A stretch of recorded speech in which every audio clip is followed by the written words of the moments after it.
Music کا مسئلہ بڑا عجیب ہے کہ لوگ کہتے ہیں مولانا کریں تو کیا کریں، ہر چیز میں میوزک آ چکا ہے، اس میں تھوڑی اسٹڈی کرنے کی ضرورت ہے۔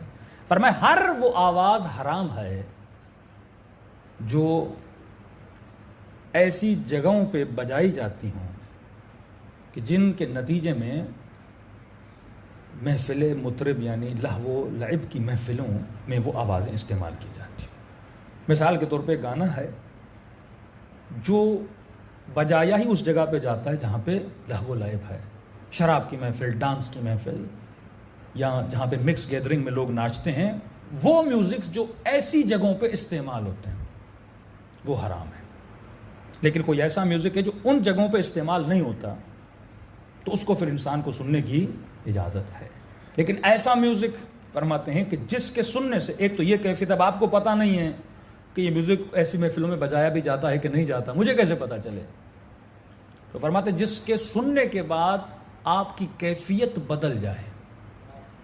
کیا مطلب؟ آپ کا موڈ بڑا اچھا ہے، کوئی گانا کھولا غمگین سا اور آپ رونے لگے، تو یہ بھی نشہ ہے، کیونکہ نشہ انسان کی کیفیت کو بدل دیتا ہے۔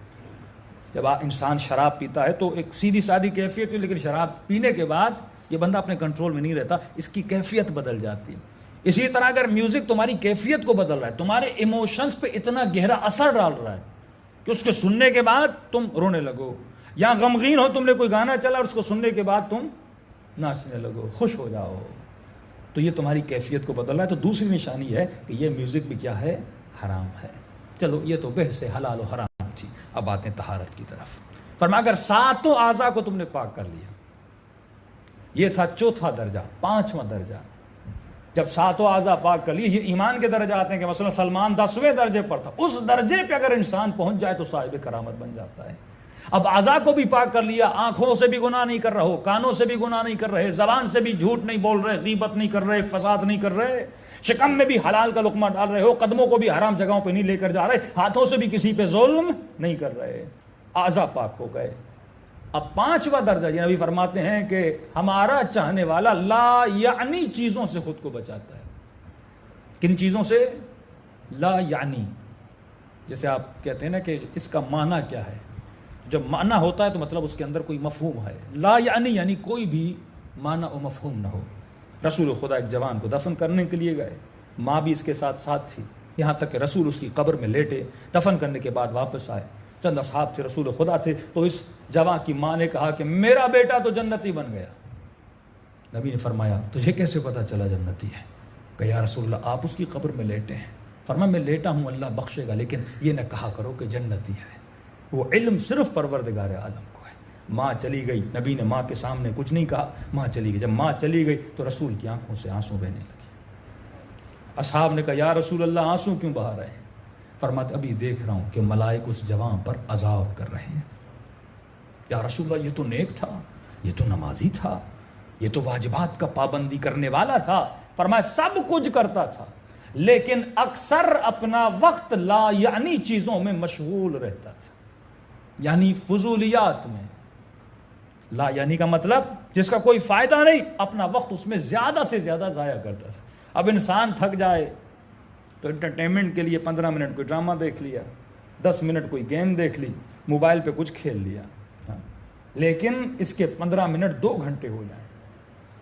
اس خاتون کے ڈراموں کی سیریز 10 گھنٹے پہ چلی جائیں، کیونکہ مولانا میں نے فلاں ڈرامے 4 دن میں ختم کر دیا، صبح سے شام تک ڈرامہ دیکھ۔ یہ لا یعنی چیز ہے جس سے تمہیں کوئی فائدہ نہیں ہوا، تم نے قیمتی ترین وقت کو ضائع کر دیا۔ اللہ کی جو سب سے بڑی طاقت تھی وہ تمہارا وقت ہے، اس کو تم نے ضائع کیا۔ اب مولا کا جملہ سنیے، امام فرماتے جب انسان مر جائے گا، کروڑ پتی ہو، ارب پتی ہو، مالدار ہو، دنیا میں سب سے زیادہ پراپرٹی اس کے پاس ہو، جب یہ دنیا سے چلا جائے گا تو ملک الموت کو کہے گا کہ مجھے 1 منٹ دے، کہے گا کلا نہیں دے سکتا، کہے گا میری جتنی دولت ہے میں تجھے دینے کے لیے تیار ہوں، کروڑوں تجھے دینے کے لیے تیار ہوں، مجھے 5 منٹ دے دے، لیکن اسے 5 منٹ نہیں ملے۔ امام فرمایا اندازہ لگا تمہارے وقت کی قیمت کتنی ہے، جس کے لیے تو کروڑوں لٹانے کے لیے تیار ہے، لیکن تجھے اس وقت یہ 5 منٹ نہیں ملیں گے، اور تو دنیا میں اپنے وقت کو ایسے ضائع کرتا ہے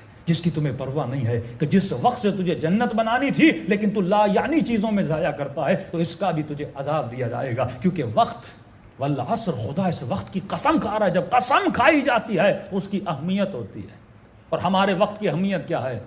اندازہ کیجئے کہ مثلا آپ روڈ پہ جا رہے ہیں، آپ کے 10,000 گم ہو گئے، 10 بندوں کو بتاتے ہو کہ میرے اتنے پیسے گم ہوئے، فلاں بندے نے اتنا فراڈ کر لیا، میں گاڑی سے جا رہا تھا پرس گر گیا، اس میں 20,000 روپے تک گم ہو گئے.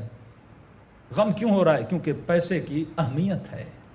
10,000 گم ہوتے ہیں تو دکھ ہوتا ہے کہ میرے پیسے گم ہو گئے، لیکن یہی جوان، یہی بندے خدا، یہی علی کا ماننے والا گھنٹوں ضائع کرتا ہے، لیکن ذرہ برابر اسے دکھ نہیں ہوتا کہ میں نے 20 گھنٹے ایک ڈرامے پہ ضائع کر دیے. ہاں، رمضان کا مہینہ آتا ہے، ہمارے بچے پوری رات کرکٹ کھیلتے ہیں. کرکٹ کھیلنا بری بات نہیں ہے، نہ ہی حرام ہے، لیکن اس کی لمٹ ہے. انٹرٹینمنٹ کی بھی لمٹ ہے.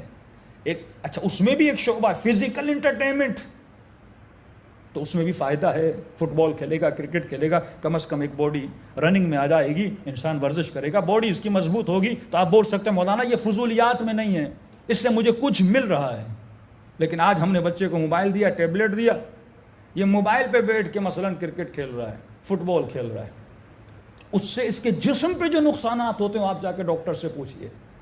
جب یہ ایکسائٹمنٹ میں آتا ہے، مثلا گول مارتا ہے، چھکا مارتا ہے، ایکسائٹمنٹ اس کے وجود میں پیدا ہوتی ہے، لیکن ایکسائٹمنٹ اس کے اندر سے نکلتی نہیں ہے کیونکہ فزیکل کچھ نہیں کر رہا. اس کا مائنڈ، مینٹلی اس کا مائنڈ مثلا ایک بہت اچھا گول اچیو کر رہا ہے. اب جب انسان فزیکلی دوڑ کے گول مارتا ہے تو وہ چیزیں اس کی باڈی سے ریلیز ہو جاتی ہیں نا، لیکن اگر یہ گیم میں کچھ کر رہا ہے تو اس کی باڈی میں وہ چیزیں ریلیز نہیں ہوتی، اور اس سے اور یہ بچہ کیا ہو جاتا ہے؟ مینٹلی بیمار ہو جاتا ہے. جیسے بچے آج کل، میں کہہ رہا تھا کہ ہم گیمز کے ذریعے اپنے بچوں کو مینٹلی قاتل بنا رہے ہیں. مینٹلی ایک ایسی گیم ہے جس میں بندوق اٹھائے لوگوں گولیاں مار رہا ہے. اس سے بڑی فضولیات ہوگی کہ آپ بچے کے دل سے رحم کو ختم کر رہے ہو. ہاں، مکتب تشیع میں نے کہا یہ مکتب اخلاق کا مکتب ہے، مہربانی اور رحم کا مکتب ہے. اہل بیت نے منع کیا کہ جب عید قربان کی قربانی آئے تو ان قربانیوں کو روڈوں پہ قربان نہ کیا کرو، اس سے سنگ دلی پیدا ہوتی ہے. آغا طباطبائی کے گھر میں فرماتے ہیں صاحب کتاب تفسیر المیزان، شاگرد آیت اللہ العظمی قاضی، فرمایا نے گھروں میں 2 مرغیاں پالی تھیں. شاگرد قبلہ یہ مرغیاں انڈے بھی نہیں دیتی، ان کو ذبح کر دیں. کہنے لگے اتنے سالوں سے میں نے ان کو پالا ہے، میں کیسے دیکھوں کہ تم انہیں ذبح کر رہے ہو؟ کہا میں پیسے دیتا ہوں، باہر بیچ کے آ جاؤ، کوئی اور جا کے اس کو ذبح کرے، لیکن میں کیونکہ اس سے قساوت پیدا ہوتی ہے. ہاں، ایک بچہ گھر میں 3 دن 4 دن اس بکری کو، اس بیل کے ساتھ رہتا، آپ اسی بچے کے سامنے کیا کرو؟ چھری چلا رہے ہوتے ہو. قساوت پیدا ہوتی ہے. اہل بیت نے منع کیا ہے. روڈوں پر، سڑکوں پر، یہ ہمارے مکتب میں نہیں ہے کہ آپ روڈوں پہ سڑکوں پہ بیلوں کو اور بھینسوں کو کاٹتے رہیں. ہمارے مکتب میں مذبح خانے ہیں، وہاں جاؤ. یہاں تک منع ایک حیوان کو دوسرے حیوان کے سامنے بھی ذبح نہ کیا کرو. یہ تو مشہور مصائب آپ روایتیں سنتے ہیں، کیونکہ یہ مکتب رحم ہے، اس سے فطرت بنتی ہے. اگر دل قسی ہو گیا پھر آنکھوں سے آنسو نہیں آتے، پھر اللہ کی محبت نہیں آتی. تو فرمایا جو لا یعنی فضولیات سے بچا کرو. اب یہ ایک طبی نسخہ ہے کہ انسان جب کوئی چیز، جسم کو اگر کسی چیز کی عادت ہو جائے، مثلا آپ کے جسم کو چائے کی عادت ہو جائے، نکوٹین کی عادت ہو جائے، کچھ کو نسوار کی، کچھ کو مختلف چیزوں کی، لوگوں کو جسم میں عادت ہو جاتی. اب یہ چھوڑتا ہے تو یہ اس کا جسم کام نہیں کرتا کہ مولانا اگر چائے نہ پیوں تو زندگی میں سکون ہی چلا جاتا، سر میں درد ہو جاتا ہے. اس کا تو ٹاپک الگ ہے، لیکن جو لوگ یہ چیزیں استعمال نہیں کرتے تو ان کے لیے فضولیات ہے. ایک وہ آدمی جو استعمال کر رہا ہے ریگولر 20 سال سے، اب استعمال کر رہا ہے، اس کے جسم کی ضرورت بن چکی ہے، نہیں کرے گا تو ظاہر ہے یہ زندگی کے کام اور امرار معاش نہیں کر پائے گا. نجف کا بندہ ہے، کہتا ہے مسجد سہلہ میں نے 40 نماز شب بدھ 2 رکعت امام زمانہ پڑھی تاکہ مولا کی زیارت نصیب ہو جائے، اور اسی حالت میں بیٹھا ہوا تھا اور چائے پی رہا تھا، اور ایک سید بزرگوار آئے جو امام زمانہ کا وجود تھا. کلام ہوا، اس کا مسئلہ حل ہوا، اور کہتا ہے جب میں نے اس سید کو کہا کہ چائے پیجئے تو امام نے فرمایا ہم ان فضولیات سے دور ہیں، ہم ان فضولیات سے دور ہیں. ابھی کسی نے مولانا ہم تو سالوں سے پی رہے، میں نے کہا اب سالوں سے پی رہے وہ ضرورت بن چکی ہے، اب چھوڑو گے تو پھر تمہارے گھر کا کام نہیں چلے گا اور بیوی سے لڑنا شروع ہو جاؤ گے، سر میں درد ہو جائے گا تو اور زیادہ فضولیات میں پڑ جاؤ گے۔ اب تم نے اس کو اپنی ضرورت بنا دیا ہے، میں اس کے لیے تو بات نہیں کر رہا، لیکن وہ بندہ جس کو چائے پینے کی عادت ہی نہیں ہے، وہ کیوں پی رہا ہے؟ یعنی ایک ایسی چیز کو اپنی ضرورت بنا رہا ہے جس کی ضرورت نہ بنے تو اچھا ہے۔ اسی لیے ہم فرماتے ہیں ہمارے شیعہ فضولیات سے کیا ہوتے ہیں؟ لہو اور لعب، اس سے دور ہوتے ہیں۔ لہو و لعب بھی فضولیات میں آتا ہے، ایسے کام جس کا نہ دنیا کا فائدہ ہے نہ آخرت کا فائدہ ہے، اگر یہ فضولیات میں پڑتا ہے، فضولیات مطلب وقت ضائع کرتا ہے، ایسی چیزوں میں اپنا وقت لگاتا ہے، وقت بڑا قیمتی ہے۔ اے کاش یہ 2 گھنٹے اللہ کی اطاعت کرتا، تفسیر قرآن کریم پڑھ لیتا، دعائے صحیفے سجادیاں پڑھ لیتا، 4 جملے قرآن کے سن لیتا یا پڑھ لیتا، 2 رکعت نماز پروردگار عالم کی خدمت میں پڑھ لیتا، اس کی دنیا بھی بنتی، اس کی آخرت بھی بنتی۔ صلوات پڑھے محمد و آل محمد۔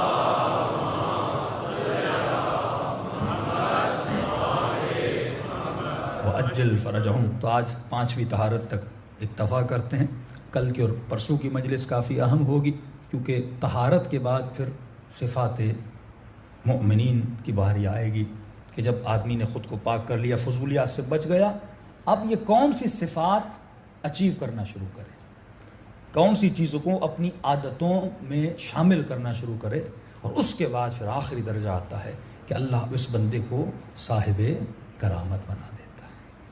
کہ آغا نخدکی کے پاس اگر کوئی بیمار جاتا تھا، اتنا صاحب کرامت کہ وہ کہتے تھے کہ مثلا انجیر دیتے تھے، اس پہ دعا پڑھتے تھے، کہتے تھے قبلہ میری ماں بیمار ہے، کہتے تھے یہاں پہ کھا لو، تمہاری ماں کو شفا وہاں پہ مل جائے گی۔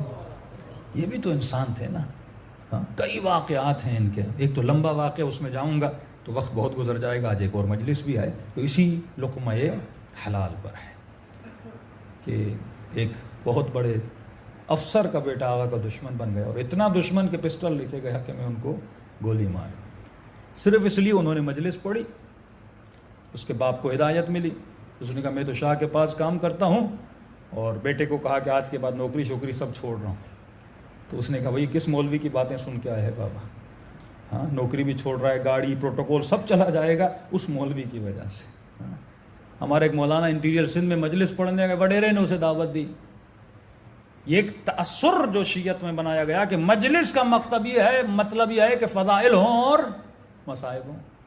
یہ کیا مولویوں نے شروع کر دیا، رزق حلال پتہ نہیں اخلاقی باتیں، اس کا تعلق مجلس سے نہیں، مجلس مطلب فضیلت ہو اور مصائب ہو۔ اس بندے نے غلطی سے مولوی صاحب کو بلا لیا، انہوں نے پوری مجلس پڑھی شراب پر اور زنا پر، کہ وہ یزیدی کردار والا ہے جس کے اندر یہ صفات ہیں۔ دوسرے دن بانی مجلس آئے، قبلہ صاحب آپ یہ چیزیں کیوں پڑھ رہے ہیں؟ آپ امام حسین کے فضائل پڑھیں ہیں، مولا علی کے فضائل پڑھیں ہیں۔ انہوں نے کہا کیوں، ان میں کیا ہے؟ کہا نہیں یہ نہ پڑھا کریں۔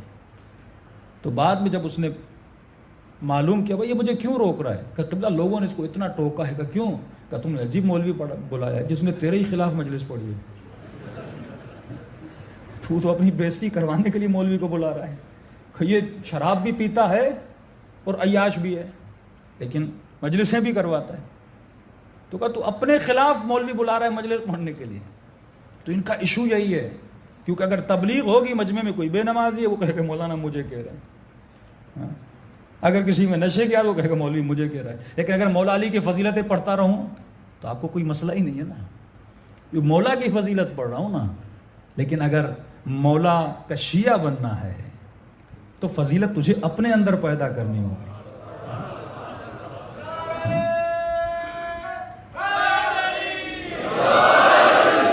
فرمایا یا علی مثلک مثل الکعبہ، تیری مثال کعبے کی طرح ہے۔ دنیا علی کی فضیلت پڑھے یا نہ پڑھے، مولا کی فضیلت تو کم ہونے والی نہیں ہے۔ اصل تو ہے جسے کعبے تک جانا ہے، کعبہ کسی کے در پہ نہیں آتا۔ دنیا کعبے کے پاس جاتی ہے حاجی کہلاتی ہے، تو علی کے پاس جائے گا مومن کہلائے گا۔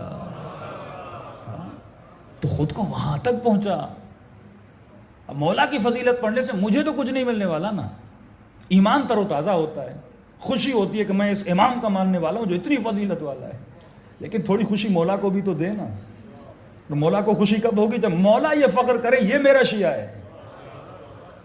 ہم تو قیامت میں بولیں گے علی میرا مولا ہے، لیکن مولا بھی تو بولے نا یہ میرا شیعہ ہے، اور وہاں پہ کھڑے رہو اور چیخے مارتے رہو مولا میں تیرا شیعہ، مولا دیکھے ہی نہ، تمہیں تو نظر ہی نہیں آتا تو میرا شیعہ ہے۔